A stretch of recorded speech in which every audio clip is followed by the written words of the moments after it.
एक साधु संत महात्मा आए। किसके यहाँ पर? नंद बाबा के यहाँ पर। और नंद बाबा ने बोला पूजा करवाना है महाराज हमसे, हमें शालिग्राम भगवान की पूजा करवानी है। तो संत महात्मा कहने लगे ठीक है महाराज, लाइए शालिग्राम, हम सारा सामान लेके आए। शालिग्राम भगवान को नंद बाबा ने ऊपर एक रैक बना था, रैक, उस रैक के अंदर से निकाला और एक डब्बे से निकाल के शालिग्राम भगवान दिखाए। अब भगवान ने जैसे ही संत महात्मा ने ये देखा तो कहने लगे महाराज भगवान को मंदिर में सजाया जाए, मंदिर में रखा जाए, उनकी पूजा अर्चना की जाए, आप डब्बे में रखते हो, ये कैसी बात है? तो नंद बाबा कहने लगे अरे मुश्किल बात है, अच्छी बात हो वहां रखें। एक बार की बात सुनाई नंद बाबा ने। नंद बाबा कहने लगे एक बार मैं शालिग्राम भगवान की पूजा कर रहा था, मेरा एक लाला है छोटो, उसको नाम है कन्हुआ। वो कन्हुआ आके पास में बैठ गया। अब कन्हैया पास में बैठ गया, अब मैं उसके सामने शालिग्राम भगवान की दूध से स्नान करूं, दही से करूं, शहद से करूं, माखन से भी करूं, घी से भी करूं, शक्कर से करूं, और रोज वो आके बैठ जाता। एक बार मैंने शालिग्राम भगवान की पूजा अर्चना करके स्नान करके सामने स्थान दिया था, बैठाला था भगवान को, और अपनी माला जप में लग गया कि भगवान का नाम ले लूं मैं माला जप में लग गया। अब कन्हैया ने मालूम नहीं क्या सोचा, मनी मन सोचा देखो शहद में खाया हूं, शहद कितना मीठा होता है, माखन में रोज खाता हूं, माखन कितना मीठा होता है, और ये छोटे से भगवान को तो रोज उनसे नहलाया जाता है, जरूर शहद इनके रोम रोम में चला गया होगा, माखन पूरे शरीर के अंदर भी चला गया होगा, तो सोचो इनको खाने में कितना मजा आएगा। बोलिए राधे राधे। अब शालिग्राम भगवान जी को उन्होंने उठाया और यहां दबा लिया। किसने? भगवान श्री कृष्ण ने। ऐसे करके बैठ गए।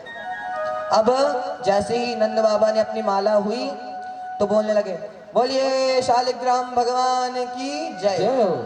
अरे जय जय, भगवान कहाँ गए आप?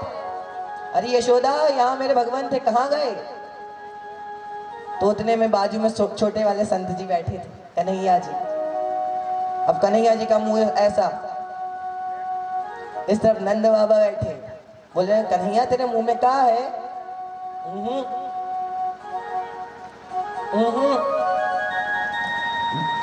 नंद बाबा ने एक गुलचा बनाया और मुंह में मारा तो ऐसे आए शालिग्राम। हे भगवान, सर से लगाते, हाथ से लगाते, भगवान माफ करो भगवान, अपने वस्त्र से साफ किया भगवान, फिर से स्नान कराया, और तब से महाराज मैं शालिग्राम भगवान को ऊपर रखता हूँ। मेरे कन्हैया होते ऊपर चढ़ ना पाए, अगर चढ़ने लगो ना होते से भी खा ले जो। बोलिए राधे राधे। तो ऐसे भगवान ने बहुत सी लीलाएं करी। आज के समय की माताएं बोलती हैं हमारा लाला बहुत उद्यमी है महाराज, कछु रत्न बता दो, कोई मणि वो अंगूठी बता दो कि ये उधम कम करे। अरे भैया आप तो ठीक ही हो। हमारे गुरु जी कहते हैं बालक ऐसा होना चाहिए कि माता पिता को छठी का दूध याद दिला दे, बहुत उद्यमी होना चाहिए। हमारे गुरु जी तो ऐसा कहते हैं। आइए अब हम कथाओं की ओर अग्रसर होते हैं। आज भगवान को गोवर्धन लीला तक पहुंचाना है।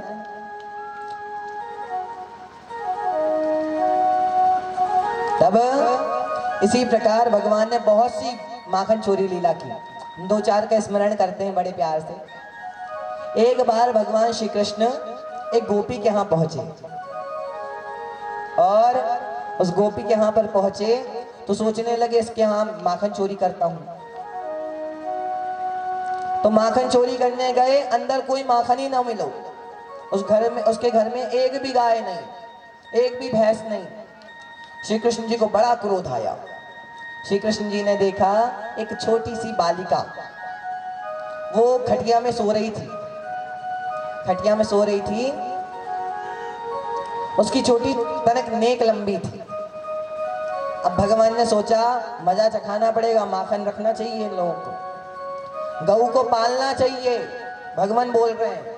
देखिए हमारे गुरुजी कहते हैं होशियार को इशारा काफी होता है। इसी प्रकार जो हमारी भागवत है ना, इसमें संकेत मात्र में हमें कई उपदेश दिए गए हैं, हमें समझने की जरूरत है। भगवान ने उस गोपी की चोटी को खटिया से बांध दिया और कहने लगे, क्या कहा उसके कान में, हौवा। अब वो गोपी खड़ी हुई, खड़ी के साथ होने चोटी तनी तो वो खटिया भी खड़ी हो गई और चिल्लावे भागी, हौवा आ गए हो हौवा। वो खटिया भी पीछे पीछे भाग रही है। कहने का तात्पर्य यह है, जिस व्यक्ति के घर गौ माता नहीं होती, जिस व्यक्ति के घर कभी ब्राह्मण की सेवा नहीं होती, जिस व्यक्ति के घर गोविंद की सेवा नहीं होती, उस घर में हौवा आता है।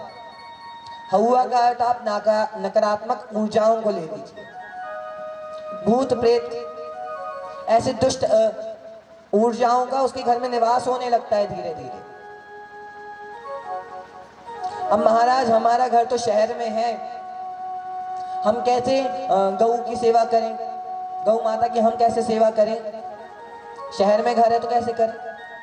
देखिए सेवा का 3 धर्म बतलाया गया है।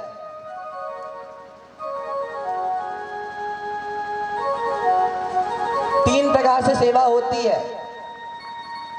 पहला तन से, जो हमारे यहाँ कई सारे ब्राह्मण जन है, कई लोग हैं हमारे गांव में जिनके यहाँ पे कई सारी गौएं हैं और वो लोग तन से ऐसी सेवा करते हैं, वो गौ माता भी हृष्ट पुष्ट रहती हैं और सदा आशीर्वाद देती हैं। हम इसलिए कहते हैं गौ की सेवा तन से करो। तन से ना कर सको, शहर में रह रहे हो, चलो घर वहां पे कहां से गाय का चारा मिलेगा वगैरह वगैरह, तो क्या करो, धन से करो। हमारे पांजरा के आसपास में कई सारी जगहें हैं जहां गौशालाएं हैं, वहां जाके कुछ दान दे दो। एक बार तो जाओ महीने में कि भाई गौओं की सेवा हो रही है कि नहीं।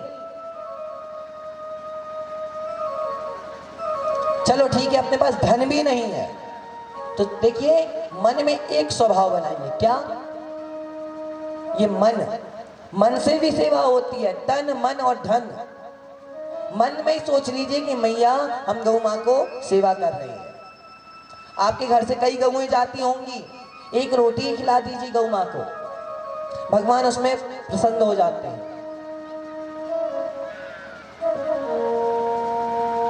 किसकी सेवा करो उसके पश्चात, ब्राह्मण की सेवा करो, गुरु की सेवा करो। गुरु की सेवा क्यों करो, देखिए जो ब्राह्मण होते हैं वह अपना सारा जीवन जगत कल्याण के लिए दे देते हैं। गुरु अपना सारा जीवन जगत कल्याण के लिए दे देते हैं और भगवान से भी क्या मांगते हैं। एक गुरु जी ने बड़े अच्छे भजन कहे हैं, 2 पंक्ति हम सुनते हैं, उसको समझने की कोशिश करते हैं कि हम लोग गुरुजन ब्राह्मण जन भगवान से भी क्या मांगते हैं, संत महात्मा भगवान से क्या मांगते हैं। कहते हैं इतनी कृपा, क्या गाते हैं वो, गुरुजन भगवान से भी यही मांगते हैं, इतनी कृपा सावरे बनाए रखना। क्या मांगते भगवान से,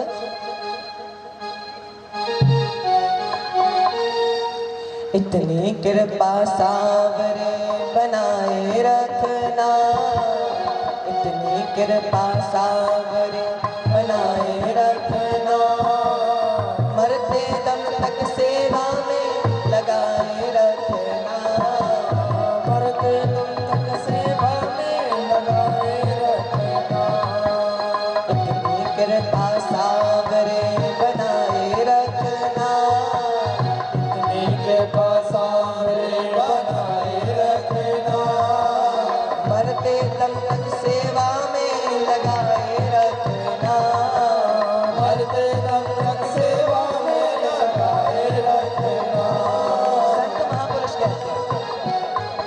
संत जन कहते हैं, स्वयं गुरुजन कहते हैं, हमेशा जीवन में कहते रहते हैं कि भगवान बस इतनी कृपा रखना कि जीवन भर आपकी सेवा करें, कुछ ना करें, लेकिन आपकी सेवा अवश्य करें, गुरु की सेवा अवश्य करें, गोविंद की सेवा अवश्य करें। इसके पश्चात भगवान ने एक दिन मृद भक्षण लीला की, जिस कथा से आप सभी अवगत हैं, हम संक्षिप्त रूप में वह कथा सुनाते हैं। एक बार अपने मित्रों के साथ स्वयं भगवान श्री कृष्ण कहाँ गए थे? यमुना के तट पे खेलने गए। वहां पर मन ही मन सोचा, मैंने इतने सारी गोपियों के यहाँ का माखन खाया, अब माखन जब इतना अच्छा है भगवान का, इस व्रज का, तो व्रज की रज कितनी अच्छी होगी। मन ही मन यह सोचा और वहां पे चुपके से मिट्टी खा ली। क्या खा ली? मिट्टी खा ली। और मिट्टी खाए और मन ही मन सोचने लगे, अरे वाह, ये मिट्टी तो कितनी स्वादिष्ट है। इतने में बलदाऊ जी ने देख लिया। किसने देख लिया? बलदाऊ ने। और बलदाऊ जी ने देखा तो हाथ पकड़ के ले गए किसके पास? मैया के पास, कि मैया इनने मिट्टी खाई। अब यशोदा मैया ने सोचा, आज देखो मिट्टी खाई है, पहले माखन चोरी करता था मैं चुप रही, आज मिट्टी खा लिया, कल क्या पता पुड़िया खावे लगे, परसों मदिरा। भगवान, इसको दंड देना पड़ेगा। और देखिए, घर में यदि बालक ऐसा हो ना, तुरंत दंड देना ही सही है। बच्चों को लाड़ प्यार में रखो, लेकिन दंड भी दो। आज मैया ने उठाई लाठी और भगवान श्री कृष्ण को बोलने लगी, कृष्णा, कन्हैया, तूने मिट्टी खाई? कृष्ण बोले, ना मैया। भगवान कहते हैं, ना हम भक्षितवानंब सर्वे मिथ्याभिशंसिना यदि सत्य गिरस्तर ही समक्षम पश्य में मुखम। मैया जी सब झूठ बोल रहे हैं, मैंने मिट्टी नहीं खाई। और अगर मैया तो मुंह पे विश्वास ना होए, मैं सामने खड़ो, मुख खुलवा के देख ले। अब देखिए, कई बार ना झूठ जोर से बोला जाए तो सामने वाला उसे सच समझ लेता है, ये बात है। लेकिन परीक्षा लेने में कुछ नहीं जाता। ऐसा कभी जीवन में कुछ आए तो परीक्षा लेना आवश्यक होता है। अब मैया ने परीक्षा ली, बोले कन्हैया मुंह खोल। अब हमारे कन्हैया जी ने तो सोचा था कि मैया विश्वास करेगी, मुंह ना खुलवाएगी। भगवान के अंदर की माया ने देखा, कन्हैया के मुंह में माटी, मैया के हाथ में लाठी, अगर गचू ना करो तो पड़ेगी साठी। बोलिए राधे राधे। तो माया ने वो पूरी मिट्टी को ब्रह्मांड में बदल दिया। भगवान ने मुख खोला तो मैया यशोदा को उस मुख के अंदर ब्रह्मांड दिखने लगा। क्या दिखने लगा? अनेकों ब्रह्मांड दिखे। फिर आकाश गंगा दिखी, फिर नवग्रह मंडल दिखे, पृथ्वी ग्रह दिखा, जम्बू द्वीप में भारतवर्ष में ब्रजमंडल में कई सारी नदियां, गोवर्धन, वृंदावन, उसी जगह पर गोकुल में नंदगांव के मैदान में एक तरफ सारे ब्रजवासी खड़े, एक तरफ हाथ में लठिया लेके यशोदा मैया और कन्हैया जी लेके गए। भगवान ने पूरे के पूरे ब्रह्मांड का दर्शन करा दिया। अब मैया ने देखा तो मैया ने सोचे, मेरा लाला तो क्या है? भगवान है। लाठी फेंकी, सोचने लगी। मैया ने उठाया और मंदिर के तरफ लेके जाने लगी। क्या लेके जाने लगी? कि हम मंदिर में बैठा लूंगी, चिरौंजी का भोग लगाऊंगी। भगवान ने सोचा, हम तो माखन चुराने आए थे, माखन खाने, भगवत्ता दिख गई तो अब भी चिरौंजी खाना पड़ेगा। आप लोग भी बड़े अच्छे से घर में भगवान को रखते हैं, घर में भगवान को रखते हैं, क्या खिलाते हैं? चिरौंजी खिलाते हैं भगवान को। अरे भगवान जो घर में बने उसी को खिला दिया करो। आज मैया ने जैसे ही भगवान को, कृष्ण जी को मंदिर की ओर लेके गए तो भगवान ने उनको स्पर्श किया, हृदय से लगाया और कहने लगा, मैया मैया मैं तो तेरे लाला हूं मैया। जैसे ये बात सुनी मैया ने तो वापस प्रेम करने लगे। इसके पश्चात दामोदर लीला की मैया ने उन्हें ऊखल में बांध दिया, क्योंकि माखन फोड़ा था इन्होंने। ऊखल में बांधा, ऊखल में बांधने के पश्चात यशोदा मैया के जाने के पश्चात भगवान श्री कृष्ण ने जोर लगाया, ऊखल को घसीटा और अपने आंगन में 2 वृक्ष लगे थे अर्जुन के, उन वृक्षों के बीच में फंसा दिया और जोर मार के एक मारा तो वह दोनों वृक्ष वहीं पर धम धम गिर गए। उन वृक्षों ने बड़ी प्यारी स्तुति करी, भगवान आप इस जगत के पालन करता है, आप ही जन्म करता है और आप ही संहार करता है। आइए हम सभी उन असुरों के द्वारा जो स्तुति की गई उसमें जिन नामों का कीर्तन किया गया, हम भी उस नाम का कीर्तन करते हैं और कथा आगे की कथा की ओर चलते हैं। बोलिए श्री कृष्ण चंद्र भगवान की जय हो। क्या कीर्तन करते हैं जी? हे गोपाल राधे कृष्ण गोविंद गोविंद